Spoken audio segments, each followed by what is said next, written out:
Did you know millions of Americans live with debt they cannot control? That's why I developed this unique new program for managing your debt. It's called Don't Buy Stuff You Cannot Afford. Oh, let me see that. If you don't have any money, you should not buy anything. Sounds interesting. Sounds confusing. I don't know, honey. This makes a lot of sense. There's a whole section here on how to buy expensive things using money you save. Give me that. And where would you get this saved money? How much money do you guys have in your savings accounts? A couple $100. About 1,000, maybe. Are you talking about money-wise? I end up using most of the money in my savings account, so it doesn't really like work as a savings account. Like I'm not actually saving anything. I'm just storing it there. I think most people can say that they live paycheck to paycheck. I think the good majority of us do.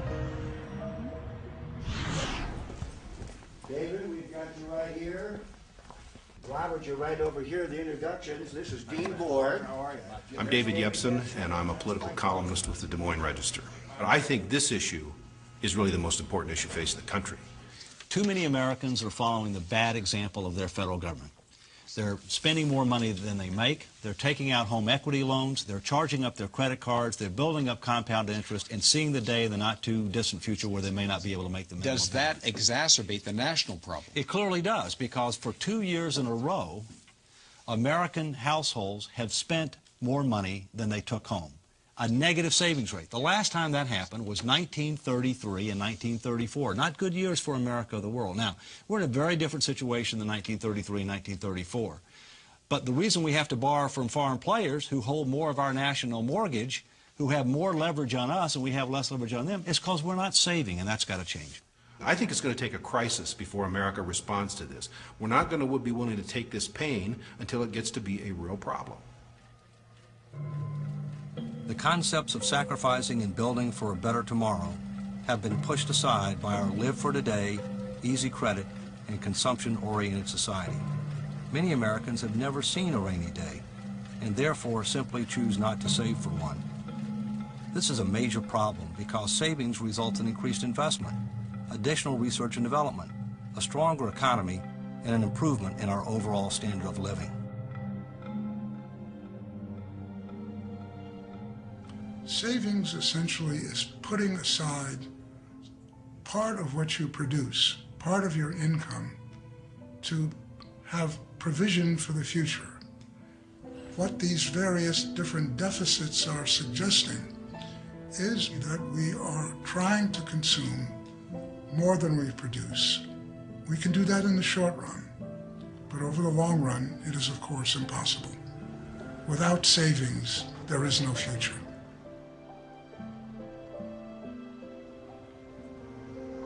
Americans must start to save again, and they need to invest those savings to help create a better future for themselves, their families, and our country.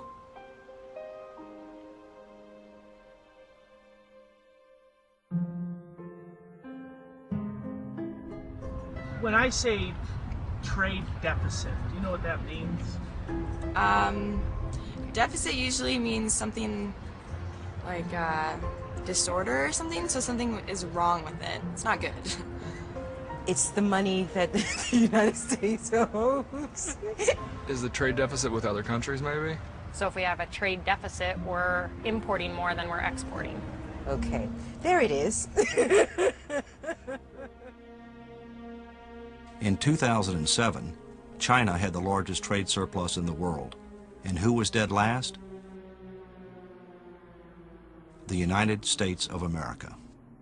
Yeah, a few years ago I wrote an article for Fortune on sort of the parable of Squandersville and Thriftsville, which was designed to simplify for people problems inherent in persistent and large trade imbalances. Economics tends to put people to sleep, and I thought maybe by creating a couple of islands with inhabitants of quite widely different activities that it might get across a point that otherwise they get lost on. The thrust is that if you own a lot of property, an island in this case, you can trade it off for the things that you eat and consume every day, and you can do that for a long time. But eventually you run out of property, and then you have to work a whole lot harder to provide your own needs, but also to pay back for the debts you've incurred. Short-term actions have long-term consequences that sometimes people don't think about in the short run.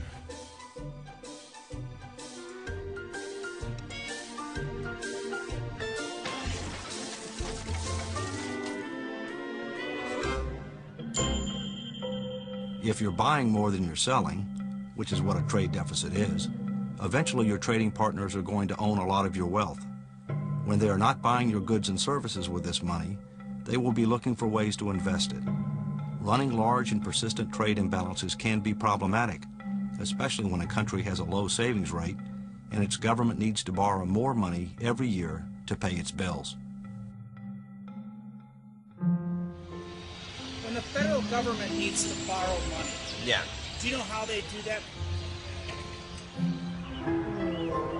I'm under the assumption that everyone else borrows money from us, so... In the past, when we ran large budget deficits, our government turned to Americans to borrow that money. After World War II, virtually all the federal debt was owed to Americans. Today, our high budget deficits, our low personal savings rate, and large trade deficits have caused us to become increasingly reliant on foreigners to finance our debt and provide capital for investment. There's nothing inherently wrong with this in the short term, and the truth is America lends money to other countries. However, as our reliance on foreign lenders increases every year, one might ask, what are the longer-term consequences?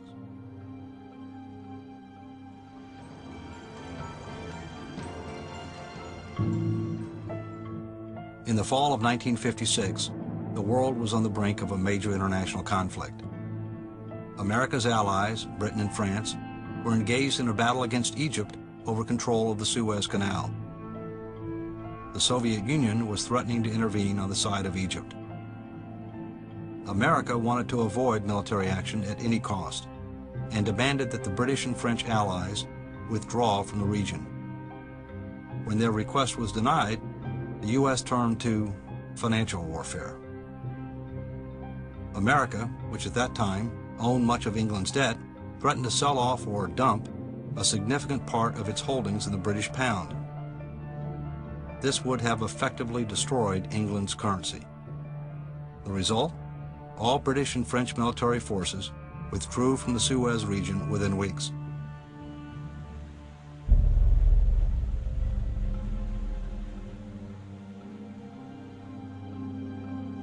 If 15 or 20 years from now, 2 or 3% of the GDP is being paid abroad merely to service the debts or the ownership of assets that have been incurred because we're over-consuming, that will be politically unstable.